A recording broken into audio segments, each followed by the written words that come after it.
Emotions and promotions as the Jamaica Prime Minister shakes up his cabinet. That's our top story in Caribbean Newsline for Tuesday, March 27. From the CMC News Centre in Bridgetown, I'm Nicole Best.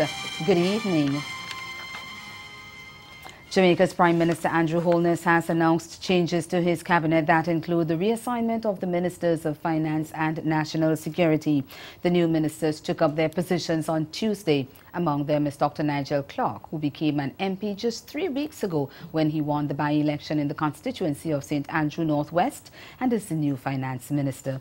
Supporting Clark will be Favour Williams, who has been elevated to the position of minister without portfolio in the finance ministry. And former finance minister Audley Shaw has been reassigned to the Ministry of Industry, Commerce, Agriculture and Fisheries, a move that is widely seen as a demotion. The new minister with responsibility for national security is Dr. Horace Chang, who has replaced Robert Montague. He has been moved to the Ministry of Transport and Mining. Former Transport Minister Mike Henry is now minister without portfolio in the office of the Prime Minister, while former Minister of Industry Carl Samuda moves to the Ministry of Economic Growth and Job Creation. Holness also announced a few changes in the junior minister ranks. Reacting to the changes on Tuesday, opposition leader Peter Phillips said the reshuffle was essentially an admission by the Prime Minister that there were deficiencies in his previous team. Still in Kingston, the government is denying that ministers have received big salary increases while other public sector workers have been offered just a 5% raise. Responding to claims circulating on social media, the Ministry of Information issued a statement insisting that it was untrue that government ministers as well as government and opposition legislators had awarded themselves hefty salary increases retroactive to April 2017. The ministry said they received the same 5% increase on basic pay as all other public servants whose unions signed a wage agreement for the 2018-2019 period. Meantime, the ministry said salary negotiations with some groups in the public sector are still ongoing. Trinidad and Tobago's National Security Minister Edmund Dillon has denied that he was found guilty of fraud charges in a New York court. In a media release issued on Monday, Dillon refuted the claims that were made on social media, and he warned that the statements were libelous. Peter Christopher of C News has more. In a press release on Monday, Minister of National Security Edmund Dillon said, "I have done absolutely nothing wrong. The court has not yet commenced any inquiry into any wrongdoing, much less arrived at any decision or judgment of any wrongdoing on my part." He added, "This is a clear case of maliciousness perpetuated by those with an intent on publishing innuendos and uncorroborated facts. I wish to advise all such individuals that this is highly libelous and they should be guided accordingly." He continued by stating, "The matter is taking its normal course through the New York State Court system." On Sunday, an article originally posted on Facebook page The Brave Boy Report went viral on social media. The post initially claimed that Minister Dillon had been found guilty of fraud in the New York Supreme Court before adjusting the post to state the matter was still ongoing. Another post making the rounds on social media suggested a restraining order had been filed against the minister. These posts appeared mere days after Minister Dillon, following a press conference, denied he had fraudulently obtained property from Neville Piper. He told reporters that he had obtained the property as a gift from Mr. Piper, who he had described as a long-standing friend of over 45 years. The release from the minister also related specific facts on the ongoing civil matter involving him, including the next scheduled date for the civil hearing on April 4th. We stay in Trinidad and Tobago, where the Board of Directors and Management of Caribbean Airlines were in the firing line on Monday as Parliament's Joint Select Committee on Aviation met to discuss the company's operations.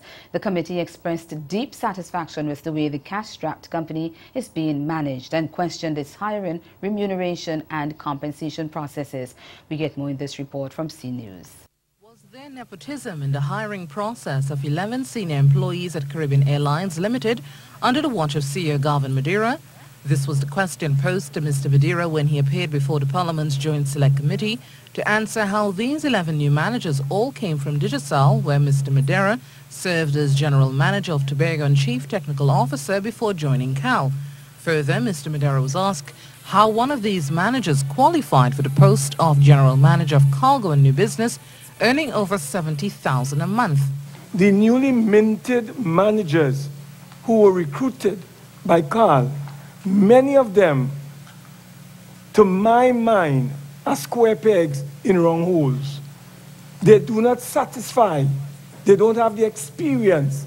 They don't have the aviation knowledge. Chairman of the committee, David Smalls, said the situation is untenable, should never have happened, and the board should undo its position regarding the general manager's post.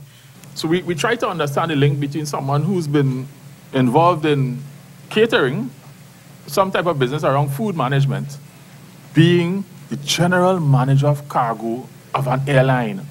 The link for us doesn't exist. It stands out as something that should not have happened. But when you're paying someone this type of money in this economy, $71,000, he's earning more than the Prime Minister.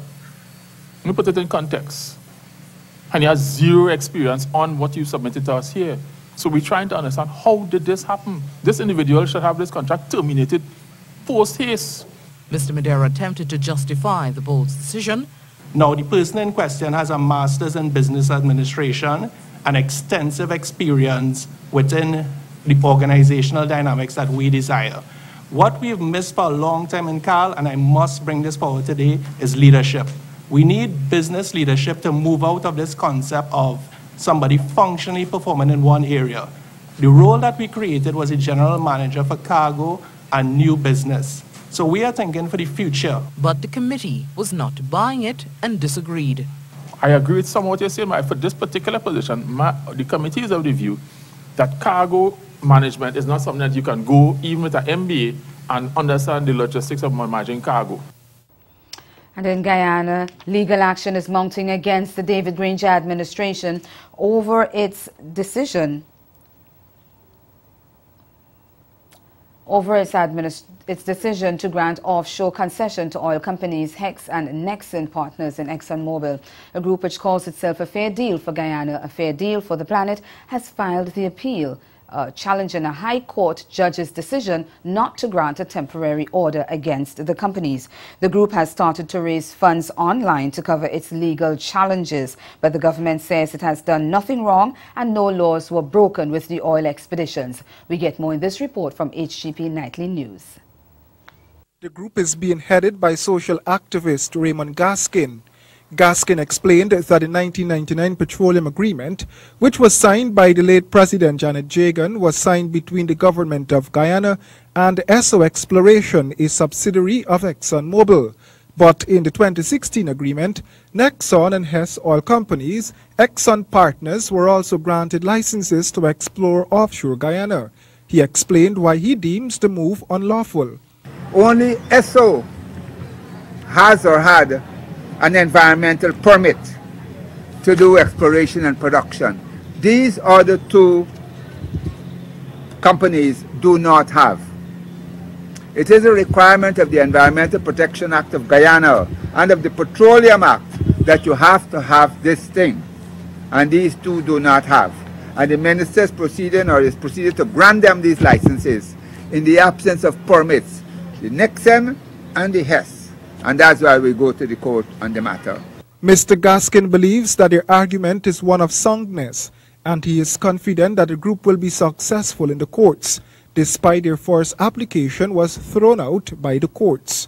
I think, Mr. Gaskin, the court has already struck out your forced application, yes, and you're challenging the matter again. Yes, Are you court, confident that you will succeed this yes, time? we're confident. The judge did not grant us the NISI order that we were seeking, and we've appealed this decision. We filed the appeal Friday with the Court of Appeal in Kingston, and we're prepared to go and argue there why the judge erred in his decision.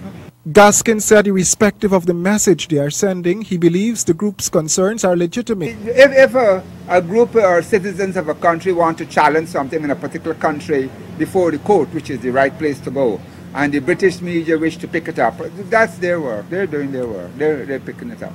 That here it is, people in a small country want to challenge something which concerns a very big international company. Meanwhile, the Ministry of Natural Resources in a statement said, I quote, "Firstly, the government of Guyana wishes to emphatically reaffirm that it zealously guards and defends the right of every citizen to seek recourse in law in pursuit of interests they believe to be worthy. Equally, the government of Guyana is certain, as it is confident, that every action it took with regard to the issuance of the petroleum production license met all legal requirements." And still to come in Caribbean Newsline, Bahamas looks forward to being removed from the EU blacklist as a matter of priority. Stay with us. Details of that story and more after the break. Caribbean nations respond to global economic trends. It is the subject of our Caribbean Economic Forum with Central Bank of Barbados Distinguished Fellow Dr. Andrew K. Rose, B.T. Rocco Professor of Economic Analysis and Policy of the Haas School of Business, University of California, Berkeley. Join us on March 27th at 8:30 p.m. at the Courtney Blackman Grand Salle, or follow this important event on television, radio, and online. Let's talk about terms of trade, capital flows, exchange rate pressures, protectionism, and more in this 5th edition of the Caribbean Economic Forum. For more information, visit www.centralbank.org.bb.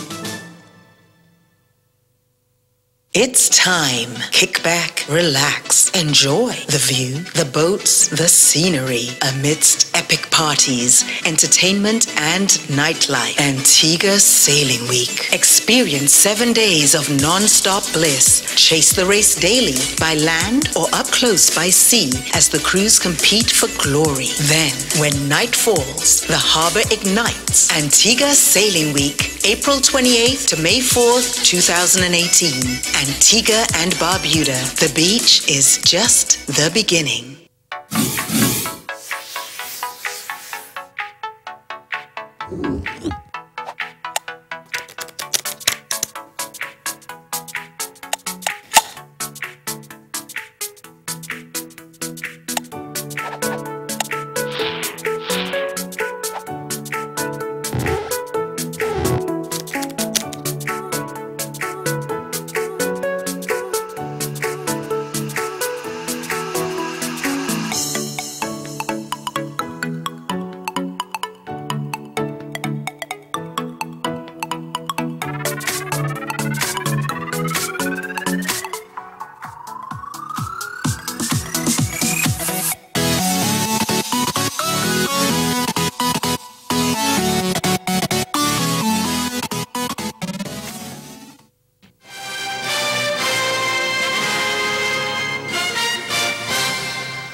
The Bahamas government says it expects the country's removal from the European Union's tax haven list to be a priority at the next meeting of the EU's Economic and Financial Affairs Council.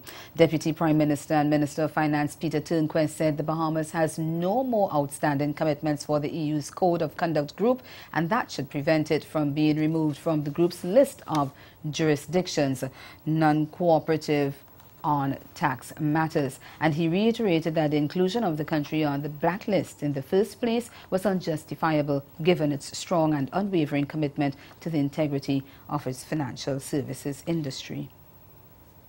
Meantime, St. Kitts and Nevis Prime Minister Dr. Timothy Harris has criticized the EU for adding his country to the tax haven list. He said his administration strongly rejects the Twin Island Federation's inclusion, noting that the process is somewhat unfair as small states hardly had enough time to deal with the issues identified by the EU.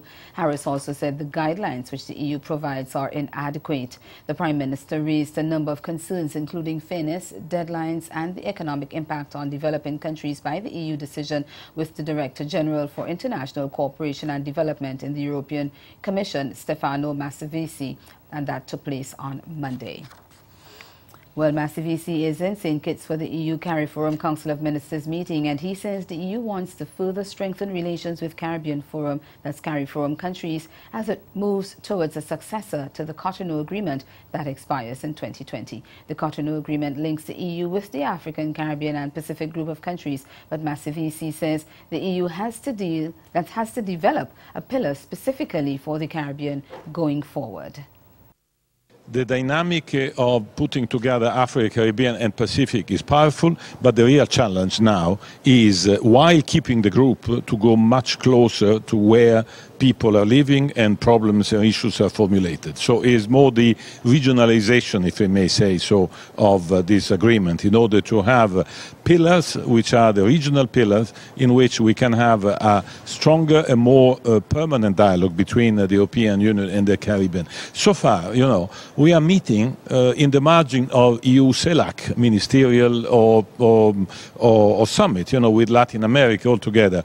But, you know, this cannot be the only one. I mean, we should set up mechanisms in which every year, at ministerial level, for example, we can have talks in which we go through all our common political issues, all the policy issues, cooperation issues, people-to-people issues. So the Caribbean Disaster Management Emergency Agency, that's SEDEMA, says the 2017 hurricane season pointed to a need for a more robust response to disasters in the region. Speaking at the opening of a two-day workshop to review the agency's regional response mechanism, the RRM, Deputy Director Elizabeth Riley said many lessons were learned in 2017.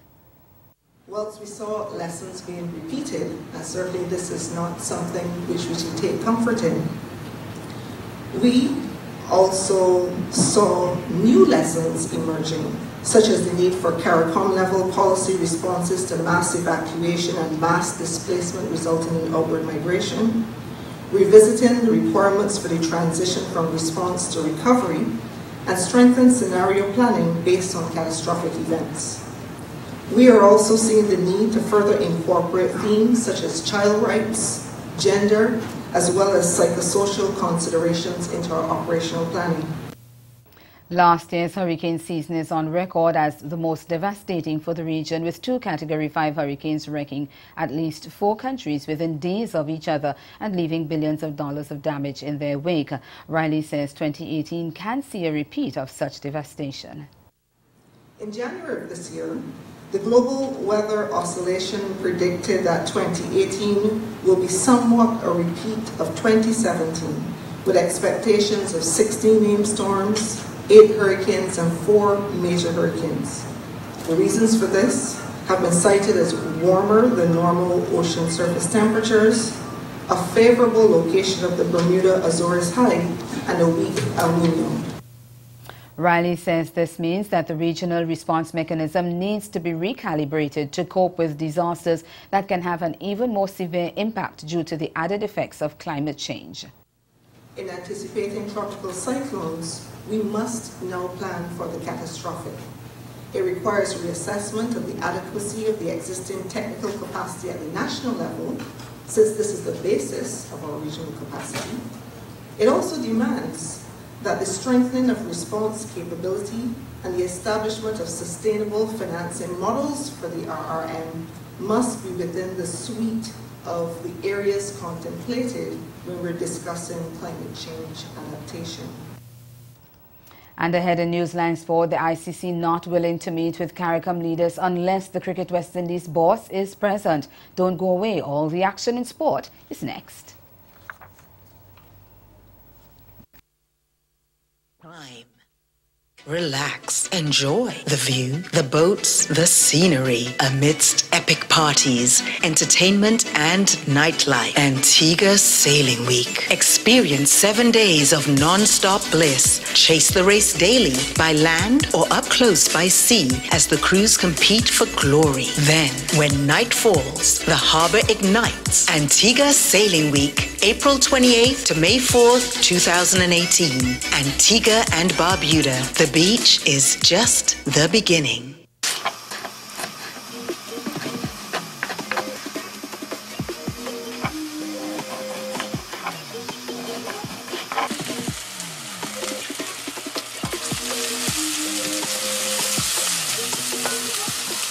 So this seasoning has been here. The onion, the garlic, and the scallions, pepper has been on here for about a minute. So now she's gonna add the chickpea here. Now you're gonna try to get 12 equal pieces. Pieces of dough into the buns. I'm just gonna place it on my baking pan. As yet, you'll have to let them cool for about 15 to 20 minutes or so. So I'm gonna brush on another mixture on top.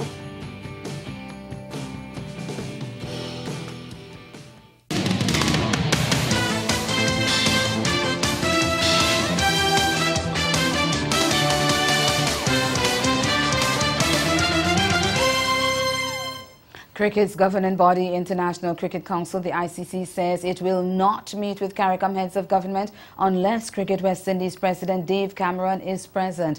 According to Guardian Media in Trinidad, ICC Chief Executive Dave Richardson made that clear in his response to St. Vincent's Prime Minister Dr. Rav Gonsalves' March 14th letter. It said chairman of the ICC was amenable to a meeting with the Gonsalves-led Prime Ministerial Subcommittee on Cricket at a convenient date, but stressed that since Cricket West Indies is a member of the ICC, the meeting should not take place without its president. Gonsalves was expected to lead a small delegation of regional leaders in talks with cricket's world governing body in London in April, in an attempt to convey the desperate urgency of the changes required in CWI. It is around that time that CARICOM leaders will be in London for the Commonwealth Heads of Government meeting, but the ICC's CEO said the proposed date won't work since the ICC will be holding its quarterly board and committee meetings in Kolkata. They have proposed that the meeting be held during the ICC Women's World T20 to take place in the Caribbean in November this year. West Indies skipper Jason Holder has been selected as captain of the ICC Cricket World Cup qualifiers team. The 12-man side selected by a panel which included former West Indies Test star Ian Bishop also includes opener Evan Lewis and veteran middle-order batsman Marlon Samuels. West Indies were one of the 2 teams to qualify for next year's World Cup in England, but lost to Afghanistan in the final at Harare Sports Club to miss out on winning the tournament. Holder was one of the leading players in the campaign, scoring 219 runs, including an unbeaten 99 against Papua New Guinea, while also taking 15 wickets with his pace bowling. Lewis, meanwhile, also impressed at the top of the order for West Indies with 231 runs, with 2 of his 3 half-centuries coming in the Super 6 second stage. Champions Afghanistan secured 4 places on the squad with exciting 16-year-old off-spinner Mujib Rahman included as the specialist spinner and leg spinner Rashid Khan as 12th man. Off-spinning all-rounder Raza, adjudged man of the series, had predictably made the squad, which was the impressive Sharif of Scotland and Boyd Ranking of Ireland as the 2 specialist seamers. Over to football, regional powerhouses Jamaica were humbled by Antiguans veteran striker Peter Byers, who snatched a late 1-all draw in their international friendly on Sunday night. Antigua was behind in the 50th minute after Akeem Thomas turned Dane Kelly's right-sided cross past his own goalkeeper Brenton Mohammed. TVJ's Renato Brown took in the action at Sabina Park in Kingston and filed this report. Jamaica's first friendly in Kingston in almost 6 years, and the Reggae Boys were keen on getting a positive result as they look to continue to climb in the FIFA Coca-Cola rankings and prepare for the CONCACAF League of Nations in September. The Jamaicans started well and created the first chance within the first 30 minutes as Dane Kelly missed an opportunity to score his second international goal. This opened up the Antiguan backline, which created more chances, but the #1 team in the CFU couldn't find the target. Both teams went into the break at 0-0, but pressure burst the pipe for the Benner boys as Dane Kelly's cross into the box took a deflection from Antiguan defender Akeem Thomas, giving Jamaica 1-0 lead. This gave the Jamaicans more confidence, and Marvin Morgan had a chance to double the lead, but Brenton Mohammed kept the Antiguans in the game. And he will be glad he did, as Antigua and Barbuda's all-time leading scorer Peter Barnes scored a big goal to draw the game level at 1 apiece in stoppage time.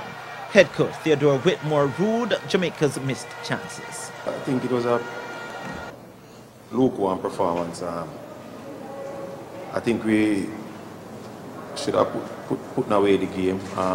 We on the 90 minutes. I think we didn't manage the game in the last 15-20 minutes, and I understand when we have to make some changes and players come in. But I think it's a work in progress, and we're still on the right track.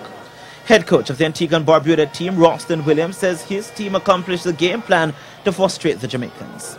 We played quite well. The players stick to the game plan. We wanted to slow the game down a little bit because we knew Jamaica's playing at home and we'll have the home court advantage and the fans. So we wanted to take the fans out of the game. And meanwhile, head coach of Trinidad and Tobago's senior men's squad, Dennis Lawrence, was pleased with his side's performance after they held down Martinique to a goalless draw at the Stadia Pierre Alica in Fort-de-France on Sunday. We get more in this C-Sport report.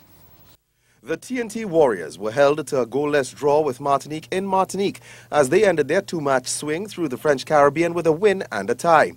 They had their moments in the match but failed to capitalize, especially in the first half where they came close on a couple of occasions but had nothing to show for their efforts. Martinique came into their own in the second half but were also unable to capitalize, and the match ended in a goalless draw.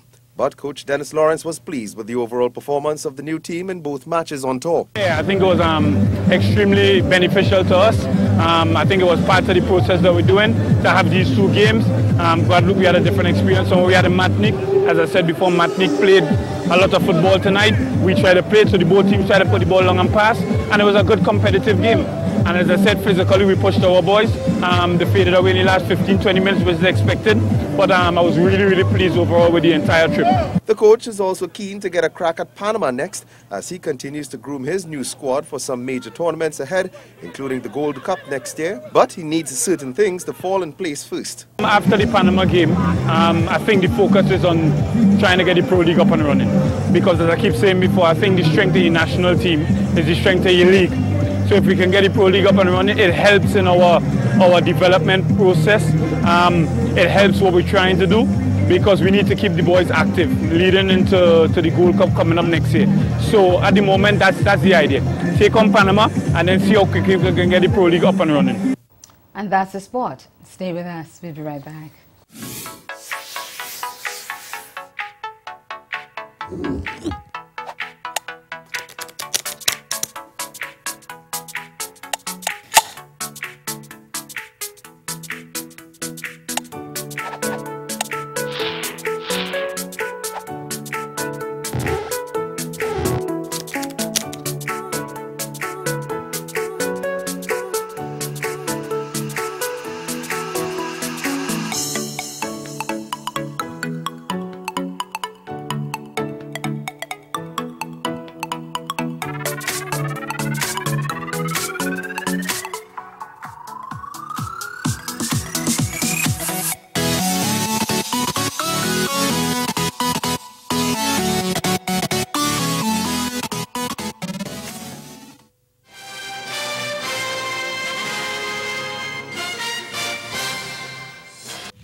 Again, the major developments of this day, demotions and promotions as the Jamaica Prime Minister shakes up his cabinet. And in sport, ICC says it won't meet with CARICOM heads of government unless Cricket West Indies President Dave Cameron is present.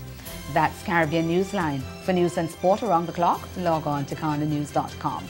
We'll be back here again tomorrow. But from all of us at CMC News, thank you for watching and do have yourselves a good night.